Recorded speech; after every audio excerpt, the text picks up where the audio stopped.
प्यारे दोस्तों, जब किसी व्यक्ति की मृत्यु हो जाती है, मृत्यु के बाद उस व्यक्ति को जलाया जाता है तो जलती हुई चिता पर लाश के सिर को डंडे से क्यों फोड़ते हैं, तो इसके पीछे क्या कारण है, तो इस वीडियो में जानिए कि हिंदू रीति रिवाज में जन्म से लेकर मृत्यु तक 16 संस्कार होते हैं, जिसमें से 10 संस्कार को हिंदू धर्म में अंतिम संस्कार कहा जाता है। अंतिम संस्कार के दौरान एक मृत शरीर को जलाकर इस दुनिया से विदा किया जाता है। अंतिम संस्कार के दौरान भी कई तरह की रस्मों की अदायगी की जाती है, जिसे सिर मुंडवाना, मृत शरीर के चारों तरफ चक्कर लगाना और जलती चिता में से लाश को सिर से डंडे से फोड़ना।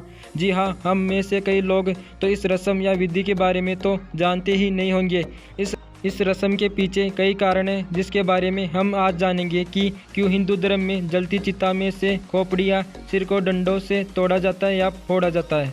तो शास्त्रों के अनुसार एक मनुष्य के शरीर में 11 द्वार होते हैं। माना जाता है कि आत्मा या जीव ब्रह्मांड मस्तिष्क के द्वार से शरीर में प्रवेश करती है। जीव या आत्मा अपने कर्मों के आधार पर इन दरवाजों के माध्यम से शरीर से निकलती है। ब्रह्मांड का शरीर में मौजूद 11 द्वार में से उच्च माना गया है। ऐसा माना जाता है कि जो जीव या आत्मा सिर से निकलती है वह मोक्ष प्राप्त करके जन्म और मृत्यु के चक्कर से मुक्त हो जाती है। इस विधि को कपाल मोक्षम भी कहा जाता है। हालांकि ये विधि गुरु के मार्गदर्शन के बिना हासिल करना एक कठिन काम है, इसलिए मृतक के रिश्तेदार मृतक शरीर का सिर या तो कपाली पर डंडे से मारते हैं।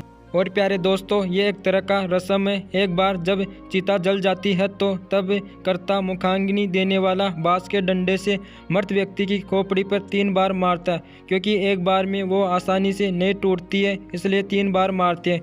जब वो खोपड़ी या कपाली को डंडे से मारकर तोड़ते हैं तो चिता की गर्मी की वजह से खोपड़ी जल्दी टूट जाती है। इसके अलावा एक तर्क भी दिया जाता है कि जब कोई मर जाता है तो सिर को डंडे से मारकर इसलिए फोड़ा जाता है कि वरना जो तंत्र विद्या वाले लोग होते हैं वो व्यक्ति के मरने के बाद उसके सिर के फिराक में रहते हैं, ताकि इससे वो उसका दुरुपयोग कर सके। साथ में ये भी कहा जाता है कि इस शरीर के द्वारा तांत्रिक उस व्यक्ति को अपने कब्जे में कर सकता है और उसकी आत्मा को गलत काम करवा सकता है।